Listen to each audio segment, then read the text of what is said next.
Que não veio ver quem ia pregar, mas veio ouvir a palavra, você irá sair daqui com esta palavra, amém? Confesso para os irmãos que eu não sabia, mas temos que sempre andar preparados. Quero transmitir, aleluia, uma história que aconteceu na Bíblia e uma história que aconteceu em nossos tempos. Eu quero começar dizendo uma frase e irei terminar a pregação com ela. Se eu perguntar a alguém aqui se alguém conhece uma pessoa chamada Henry Crown, ninguém vai dizer que conhece, eu acredito. Conhece, pastor? Não. Henry Crown. Você não conhece esse nome, mas você sabe quem é essa pessoa. Eu vou dizer quem é ela já já. E essa pessoa disse uma frase que me chamou a atenção, que diz: eu desafio você, escuta isso aqui, a pensar grandes coisas para a glória de Deus. Vou repetir. Essa pessoa, Henry Crown, eu sempre posto no meu estado, essa frase: eu desafio você a pensar grandes coisas para a glória de Deus. Mas eu quero já estar iniciando essa pregação. 1 Samuel, se você quiser me acompanhar, por gentileza, abra vossas Bíblias em 1 Samuel. É bom você ver se realmente o que o pregador está falando está na Bíblia.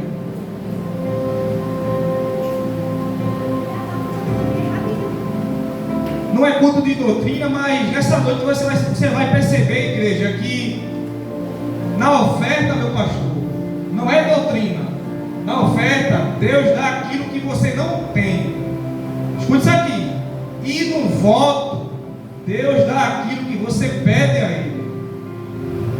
É basicamente isso nessa noite que eu irei transmitir para a igreja, que há diferença entre a oferta e o voto. Repetir: na oferta, Deus dá aquilo que tu não tem. Passa a sala muitas das vezes, você bota uma moeda, na tua casa não tem nada, Deus vai te dar algo que você não tem. Quando você faz um voto, Deus dá aquilo que você pede. Você vai saber isso em alguns instantes. Queridos, primeiro capítulo de Samuel, a Bíblia começa dizendo que houve um homem de Ramataim Zofim, chamado Eucana, filho de Jeroão, filho de Eliú, filho de Dou, filho de Zofé e Eframita. A Bíblia diz que ele tinha duas mulheres. Escuta isso aqui. A Bíblia diz que Eucana tinha duas mulheres. Uma se chamava Ana, uma história bastante conhecida da igreja, e a outra Penina. Aí agora é interessante que a Bíblia inverte. Olha o que ela diz: Penina tinha filhos, Ana porém não tinha. Sabe por que a Bíblia inverte, igreja? Sabe por que a primeira passou a ser a segunda? É interessante falar aqui, antes de nos aprofundar nesse texto, que Ana, meu pastor, ela vivia em um contexto social em que a esterilidade, ou seja, a mulher que não pudesse ter filhos, ela era tida, igreja, como uma pessoa amaldiçoada. E, sendo assim, ela impossibilitava, meu permito, Fernando, sua descendência. Seu marido não tinha como ter filhos com aquela mulher estéril. E, estudando um pouco esse contexto, percebemos que, por força do costume, o homem tinha o direito, ou seja, ele podia ter outra mulher, porque essa outra mulher dava oportunidade à sua descendência, ao seu clã, vamos dizer assim. Mas Ana, ela optou por algo que muitas das vezes você se esquece de optar. Ela ora ao Senhor, aleluia. Ela faz um voto com o Senhor, e o Senhor, aleluia, glória a Deus, Ele atende o seu pedido. É interessante dizer aqui que muitas das vezes o sonho, eu já falei isso aqui, um sonho que Deus bota no teu coração. Quando a gente sonha em ter um carro, ter uma moto, ter uma casa, ter um terreno, ter uma igreja, quando a gente sonha com algo, é Deus que coloca no meio do teu coração. Percebemos isso, que foi um sonho que Deus botou no coração de Ana, porque Deus procurava a igreja, um homem para fazer a transição. Deus procurava um homem para fazer a transição da teocracia para a monarquia. A teocracia é o governo exercido por Deus, e a monarquia é o governo exercido por homens. Ou seja, Deus agora estava escolhendo um homem para que governasse sobre o seu povo pela sua direção. E o interessante que Paulo vai dizer em Filipenses, capítulo 2, versículo 13, escuta isso aqui. Paulo diz: porque Deus é quem efetua em vós tanto o querer quanto o realizar segundo a sua boa vontade. Ou seja, é Deus que coloca em mim a vontade de querer. Eu quero, Senhor. Se for tua vontade, se for do teu agrado, eu quero. É Ele que efetua tanto o querer como o realizar. Ou seja, Ele planta que você queira algo e Ele realiza esse algo. Aí que a gente está entendendo isso aqui. Você que almeja, você que quer uma cura, você que quer ver a sua família liberta de alguma coisa, você que quer, esse querer vem de Deus. Você sabia que Deus, aleluia, Ele vai realizar. O texto diz que ele tinha duas mulheres, uma chamava Ana e a outra Penina, e agora o texto inverte, que eu falei. E a Bíblia diz que este homem, percebe isso aqui, a Bíblia diz: este homem subia da sua cidade de ano em ano para sacrificar, para oferecer e sacrificar ao Senhor em Siló. E ali estavam os dois filhos de Eli, Ofni e Finéias, como sacerdote do templo. Esse versículo fala tremendamente aos nossos corações, porque a Bíblia diz: este homem subia da sua cidade de ano em ano. Sabe o que é isso? O compromisso com Deus era deste homem. Quem estava subindo era ele com suas esposas, sim, verdade, mas o compromisso, o voto que tinha era Elcana. A Bíblia diz que ele adorava e sacrificava ao Senhor de ano em ano. Adorar é prostrar, se humilhar na presença do Senhor. Ele subia de ano em ano, e essa subida de igreja era aproximadamente de 25 a 30 quilômetros. Ele subia para adorar, se humilhar, para sacrificar, ofertar. Ele levava um animal e sacrificava ali ao Senhor. E ali estavam os dois filhos de Eli, Ofni e Finéias. Aleluia, glória a Deus. Eu não sei o que te moveu para subir até este tempo. Eu não sei como é que você está, a sua vida espiritual. Eu não sei o propósito que você veio adentrar a este lugar. Mas eu creio tão somente do Deus que fez o mover na vida desta mulher, vai fazer na tua vida também. Você não entendeu? Deus vai fazer na tua vida também. A Bíblia diz que no dia que Elcana, meu pastor, oferecia o sacrifício à sua mulher e a seus filhos, ele oferecia a Penina, sua mulher e seus filhos. A Bíblia dizia a Ana, ele dava a porção dobrada, porque era a primeira mulher, a que ele amava era a Ana. Porém, até aqui não vemos Deus claramente trabalhar na vida dessa mulher, porque o propósito de Deus, como falei, era com ele. Tem muitas mulheres, tem muitos homens que se apoiam na aba do seu cônjuge. Ei, o compromisso de Deus é contigo, não é com teu marido. O compromisso de Deus, meu presbítero, é com eu e o Senhor, muitas das vezes, não é com nossas esposas. E aí você tem que ter essa consciência, igreja, de quando aí você faz um pacto, um voto com o Senhor, seu marido é crente, ora, jejuma, você muitas vezes ora, jejuma, mas muitas das vezes tem pessoas que se apoiam no seu seu cônjuge. E o texto vai dizer que existia uma rival que insistentemente, aleluia, excessivamente a provocava, a humilhava.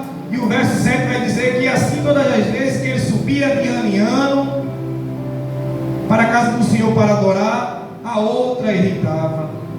E o verso 8 vai dizer que Elcana, seu marido, disse a Ana: por que choras? Por que não comes? Por que estás tão triste? Não sou melhor do que 10 filhos? Elcana sabia a necessidade de ter um filho.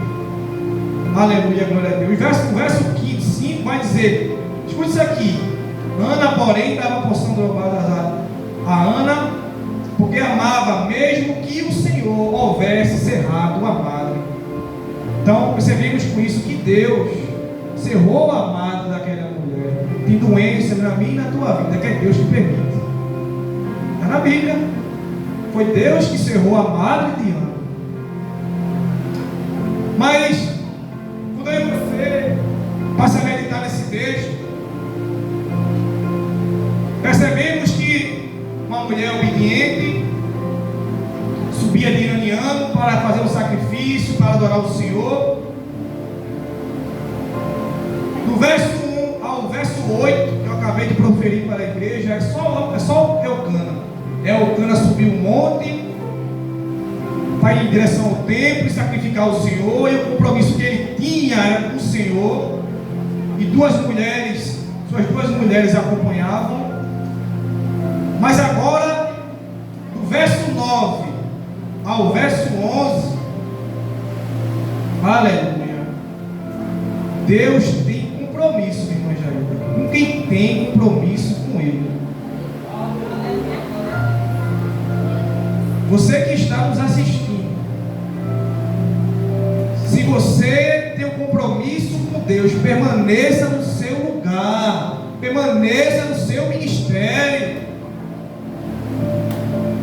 Muitas das vezes, já falei isso aqui uma vez, vamos, meu pastor, para certos lugares que a bênção do Senhor não nos atinge. Lembra de Elias? Onde Elias estava? No ribeiro. Deus mandou a provisão para o ribeiro. Os corvos foram levar a provisão, o alimento para Elias no ribeiro. Ei, Elias, aleluia, não sai do teu ribeiro não. Muitas das vezes deixamos de alcançar misericórdia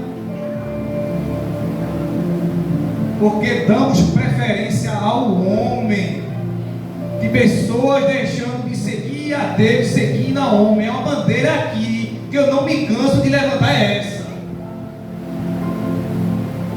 Mas para não sair da Bíblia, a palavra do Senhor diz que depois de ter comido e bebido em Siló, Elcana e suas mulheres estavam em Siló e comeram e beberam, e a Bíblia diz que ali assentado na cadeira junto ao pilar do templo estava ali.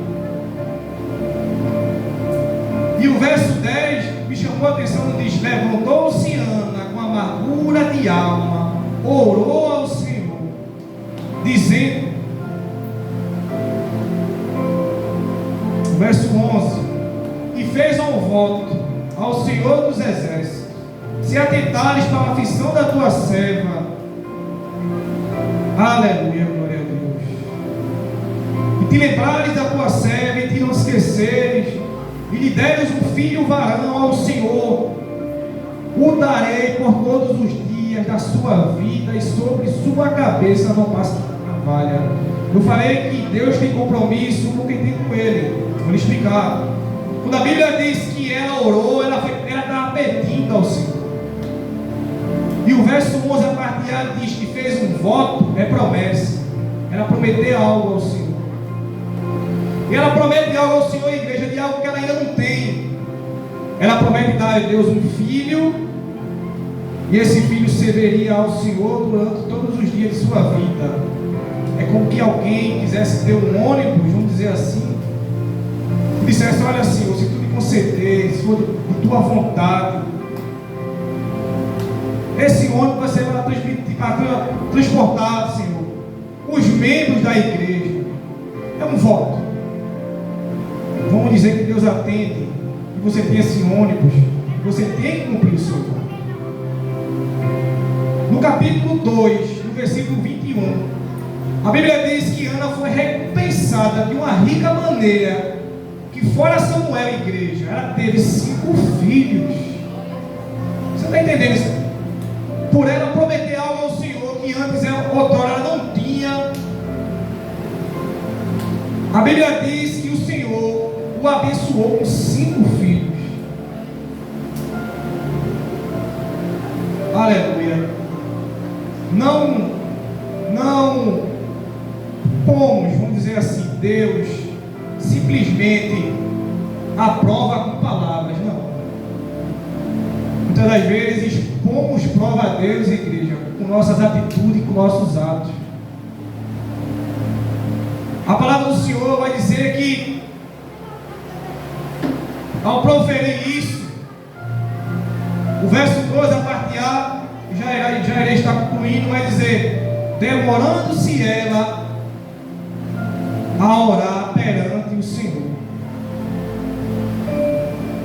Perceba que para a igreja, para eu, para você obter vitória, precisamos demorar nos pés do Senhor. Pedir a Deus segundo a sua vontade.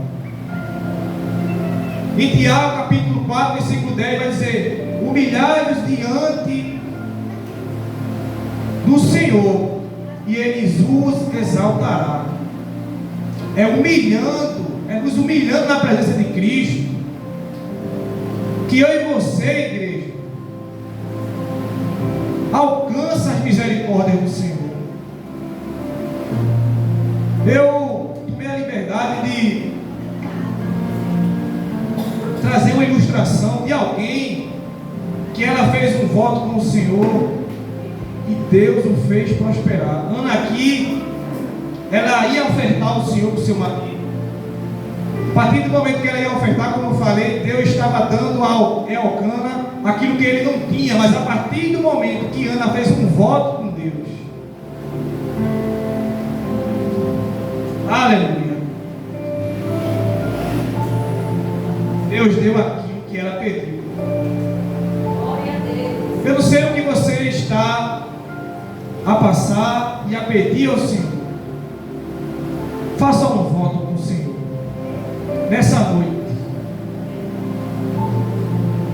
Eu quero trazer uma breve reflexão de uma pessoa chamada Henry Crown. Se eu perguntar mais uma vez, ninguém sabe. Mas se eu perguntar às irmãs, se alguém conhece aquela veia Quaker, que tem aquele bonequinho, um desenho do Senhor com um chapéu, você sabia que aquela veia, ela tem uma história com Deus? Você sabia? Alguém sabia? Sabia, pastor? O fundador daquela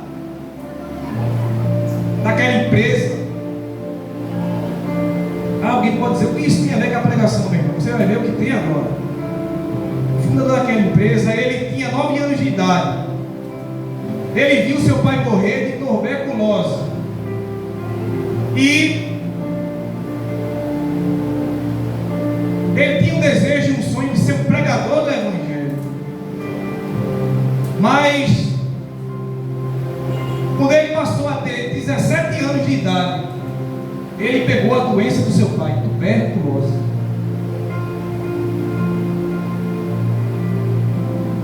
E agora seu sonho foi frustrado, porque ele não tinha pulmão, nem doença, nem saúde para desempenhar esse papel que requer fôlego, né, meu irmão? O irmão toca guitarra, sabe? Toca gaita, sabe? Requer fôlego. Ele com 17 anos de igreja, escuta isso aqui, ele pegou a mesma doença que eliminou seu pai, tuberculose. Passou 7 anos lutando com essa doença. E sua história diz que ele sobreviveu, mas ele não tinha pulmão para desempenhar essa função que ele desejava tanto. Certo dia, meu pastor, ele ia para foi determinada igreja e viu um pregador ministrando a palavra do Senhor. E o pregador disse: o nome do pregador era Moody. Se a igreja quiser ver essa história. Ela está no YouTube, essa história é verdadeira. Tomei bastante cuidado em transmitir para a igreja. E aquele pregador, de repente, ele para a pregação, olha para a plateia e diz: o mundo ainda está para ver o que Deus pode fazer na vida de um homem e de uma mulher totalmente dedicado a Ele. Vou repetir: pregador pregando e ele lá embaixo, seus pulmões debilitados, e o pregador dizia: o mundo ainda está para ver o que Deus pode fazer na vida de um homem e de uma mulher totalmente dedicado a Ele. Glória a Deus. O mundo, igreja, ainda está para ver o que Deus pode fazer na minha e na tua vida. Só basta eu e você nos dedicar a Ele. Você que está nos assistindo, a quem você está se dedicando? Aleluia, glória a Deus. A Jesus? Aleluia. Ou a homens? Que eu e você, igreja, venha almejar o céu. Nosso caminho é o céu. Nosso caminho aqui na terra não é receber só elogios. Não vamos chegar a lugar nenhum com os elogios. Se eu e você tiver o coração aquebrantado, tiver até uma boa eloquência, mas não tiver o coração aquebrantado, nada adianta. E para concluir essa história, o pregador dizia: o mundo está para ver o que Deus pode fazer na vida de um homem e de uma mulher dedicado a Ele. Você que está à frente de uma comissão, você que toma conta de um jovem, você que está à frente do ministério, você que está se dedicando a Ele, o mundo ainda está para ver o que Deus pode fazer na tua vida. Ainda está para ver. Ele, a partir do momento que ouviu isso, ele orou ao Senhor, fez uma oração a Deus e disse: meu Deus, eu não posso ser mais um pregador da tua palavra por conta dos meus pulmões, mas eu posso ser um ajudador da tua obra. Você tem sido um ajudador da obra, você tem sido um ajudador desta obra. E ali ele ora ao Senhor, ele faz um voto ao Senhor. Ele diz: se o Senhor me abençoar financeiramente, eu prometo dedicar grande parte desse lucro. Isso aqui é voto para ministros, para pessoas que vêm pregar, que saem de longe, que vai pregar. Ele promete ao Senhor, igreja, financiar pregadores para o reino de Deus. Aí ele disse que vai dar grande parte do seu lucro ao Senhor. O interessante é que certo dia ele estava andando na rua. Isso aqui foi na zona rural, né? E ele vê um moinho, ventilador grande, daquele de fazer moedrinho. Isso aqui, igreja, é para quem crê. Essa história não é inventada, essa história é real. Você que tem um friteiro, uma barraca, que sonha ter uma serraria, que tem uma loja, que tem algo da parte do Senhor, que o Senhor te concedeu, e você consagra aquele algo ao Senhor, e você diz: olha, Senhor, se eu prosperar nesse lugar, eu te darei algo, eu te darei tantos por cento. Deus te faz prosperar, viu? Deus te faz prosperar. E ele faz esse voto com o Senhor, e ele compra aquele moinho. De quem era aquele moinho? Pessoas ímpias. Perceba, algo que está na mão de um ímpio não prospera. Não prospera. É a partir do momento que ele compra aquele moinho, as coisas começam a fluir, as portas começam a se abrir.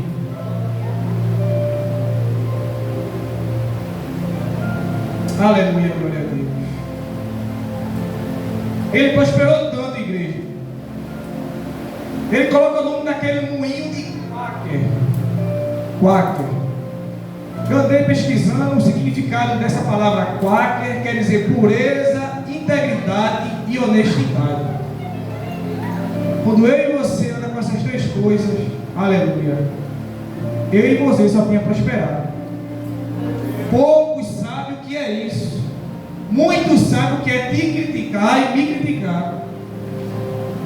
Por aí você está fazendo a obra, por aí você está argumentando algo, tentando ajudar de alguma forma, do lado do líder, mas que Deus venha continuar abençoando a vida dessas pessoas. E já irei estar concluindo. Esse homem chamado Henry Grau, igreja, ele compra aquele moinho e começa a vender aveia, vender. E ele começa agora a cumprir com o seu voto. Primeiro ele dizima e ele dá o dízimo igual, ele dá a oferta, perdão, igual ao dízimo. Primeiro ele dizima e dá a oferta. E ele dá a oferta igual ao seu dízimo. Ele prosperou tanto, igreja, que a todinho que conhecemos hoje em dia, a empresa toda, ela foi comprada pela Quaker. Isso foi em 1981. E eu percebo com isso que aí antes dele morrer, ele diz essa mensagem que eu proferi para a igreja: eu desafio você a pensar grandes coisas para a glória de Deus. Esse homem agora comprou aquele algo que estava na mão de pessoas ímpias e não prosperava, e ele faz um voto com o Senhor, e o Senhor lhe concede prosperidade, e o mundo vê, aleluia, o trabalhar de Deus na vida daquele homem, porque ele se propôs a honrar o Senhor como o Senhor honrou. Aleluia, glória a Deus. Ana, igreja, a partir do momento que Ana subiu com seu marido, e o propósito dele era honrar o voto que ele fez com o Senhor, Deus nada fazia. Mas quando ela fez um voto, perceba, quando Henry Grau fez o voto e quando Ana fez o voto, aleluia, glória a Deus, percebemos que Deus deu aquilo que eles pediram. Eu não sei a situação que você se encontra, o aperto, saída você não vê, você olha para os lados e não vê suporte, mas eu quero te dizer que é através de um voto que você fizer ao Senhor, Ele concederá o desejo do teu coração. Amém? Com essa breve saudação da parte do Senhor, eu quero te dizer que a cada vida tua ao templo do Senhor, que venha ser constante os nossos votos, que eu e você venha cumprir cada um deles, que eu e você muitas das vezes venha se aborrecer com o nosso pastor. Sim, viemos aborrecer com o nosso pastor, eu já me aborreci com o nosso pastor, mas viemos aqui nesse lugar cumprir o voto com Deus, que eu e você venha cumprir o voto com Deus. O motivo de você estar aqui, igreja, é para escutar a voz de Deus, dependendo de que aqui esteja. Mas saia daqui com essa palavra: não deixe, aleluia, que uma coisa interfira a outra. Deus só requer de você, aleluia, coração aquebrantado. Amém? Que Deus venha continuar abençoando a tua vida, lhe concedendo rica oportunidade. E você que não é evangélico, que não é crente, nosso pastor irá fazer o convite em breve. Quero dizer que há muito tempo, é verdade, há muito tempo, mas tem um detalhe: não há tempo a perder. Se você não é convertido ainda, aleluia, se renda nos pés do Senhor nessa noite. Faça um voto com o Senhor, que o Senhor irá realizar o desejo do teu coração. Amém? Que Deus abençoe. Sei que esta palavra é verdadeira, pois te espera a vida inteira.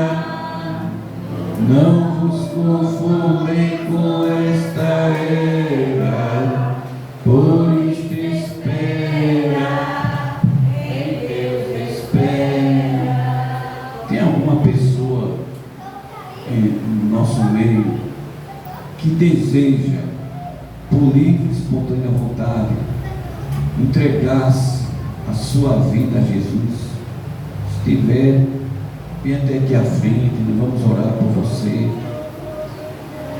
Eu tenho certeza, eu sei que esse mundo que nós estamos vivendo é cheio de sofrimento, de aflição. A gente não vai estar livre disso não, mas sofrer com Jesus é melhor do que sem Jesus. Sem Jesus não dá para viver. Eu estou na igreja há mais de 30 anos. Eu agora já tenho minha salvação garantida, né? Porque eu já tenho mais de 30 anos. E não. A Bíblia diz: aqueles que for fiel até o fim será salvo. Às vezes a pessoa tem até 40, 50 anos, mas tem que prevalecer nos caminhos até o final, para receber a coroa da vida. Então você tem decisões na vida que eu posso decidir a minha vida, mas a sua vida, quem decide é você. Você hoje pode tomar uma decisão, mas essa decisão não é forçada, é uma decisão que corresponde a você mesmo. A partir de hoje eu vou fazer um voto com Deus. A partir de hoje eu vou entregar o meu coração para Ele. Se tiver alguém no nosso meio, vem até aqui à frente. Amém? Onde é que está a primeira pessoa? Se não tem, Deus abençoe, né? Porque nós costumamos fazer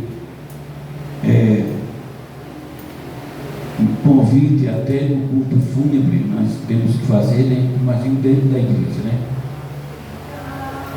Amém? Lá em Eclesiastes capítulo 5, versículo 5, diz assim: se for fazer um voto, cumpra, né? Que é melhor você não fazer voto do que fazer e não cumprir. E tem muita gente que faz voto a Deus e não cumpre. É um perigo, né? Povo de Deus, para concluirmos a minha palavra, esse foi o último culto de hoje. O último domingo foi esse. O outro culto, o próximo domingo, vai ser ali no Jardim Ipiranga, que essa igreja foi vendida, né? Fazer o quê? Se eu pudesse eu comprava, né? Mas lamentavelmente foi vendida. Mas a nossa igreja vai prosseguir no Jardim Ipiranga, logo no começo, ali de Silvio da Serralharia, todo mundo sabe onde é que é. Dali já vê a igreja. É uns prédios novos que fizeram assim, tudo verde, tudo cerâmica. Um daqueles prédios ali vai ser ocupado por nós. Então, domingo vai ser lá. Mas terça-feira tem culto aqui. Vai ser o último. Hoje foi o último culto do domingo, né? Do domingo, hoje foi o último culto. Agora, terça-feira vai ser o último culto geral de tudo da igreja. A gente vai terminar tudo aqui terça-feira. Então você vem para a igreja se despedir com chave de ouro deste lugar, né? Eu sei que a gente vai sentir saudade, porque esse lugar aqui tem salvado vida, a gente fizemos tanta coisa boa aqui, né? Mas é assim mesmo. Mas vamos fazer um voto por Deus. Eu já fiz um voto por Deus, né? Mas me ajuda nesse voto. Vamos voltar um voto a Deus. Senhor, dá uma igreja própria. É isso que eu quero, igreja própria. Eu não estou pedindo para mim, não. Escuta só. Se eu tiver uma igreja própria, eu não, nem coloco no meu nome, eu coloco no nome de Jesus. É tua, Jesus, essa igreja. Por quê? Porque quando eu chegar aos meus dias aqui na terra, vai servir para os meus netos dos irmãos, netos dos meus bisnetos, o que vem pela frente, das gerações que vem pela frente. Então nós temos que pensar nisso. A nossa família vai ter aonde se localizar, né? Aí vai estar somente a minha foto da parede. Pastor presidente era aquele, olha, em memória era pastor presidente. É, justamente. Aí vai ser só. Mas eu fico feliz em deixar uma igreja própria aqui na terra. Amém? Enquanto isso, a gente vai levando a vida. Vamos ficar em pé para nós irmos para casa. Ir para casa, para também tem que orar, né? Senhor Deus eterno, nós te agradecemos, Senhor, por estas palavras, Senhor, pela qual o nosso presbítero Geófilo, Senhor, tem falado no nosso meio, Senhor. Nós acreditamos em Ti, Senhor. Se nós fazemos o voto, Senhor, nós temos a certeza, Senhor, que após ouvir essa palavra, essa mensagem, Senhor, o Senhor vai realizar o nosso sonho, Senhor. Portanto, Senhor, nos dá força para a igreja, Senhor. Nos ajuda, Senhor, nessa caminhada, Senhor. Meu Deus, e quando nós colocarmos, Senhor, a planta nos nossos pés, Senhor, meu Deus, em outra congregação, Senhor, meu Deus, que o Senhor venha fazer coisas, Senhor, impossíveis aos olhos dos homens, Senhor, mas diante de Ti, Senhor, que pessoas venham ser libertas, batizadas no Espírito Santo, que a igreja, Senhor, possa receber o dom de cura, Senhor. Nós profetizamos, Senhor, que no outro lugar, Senhor, também vai ser coisas do céu, Senhor. Meu Deus, fica com o Teu povo, em nome de Jesus, amém? Que a graça do nosso Senhor Jesus Cristo, que o amor de Deus, nosso Pai, e as doces consolações do Espírito Santo esteja com toda a igreja, hoje e para sempre. A igreja diz: Deus abençoe.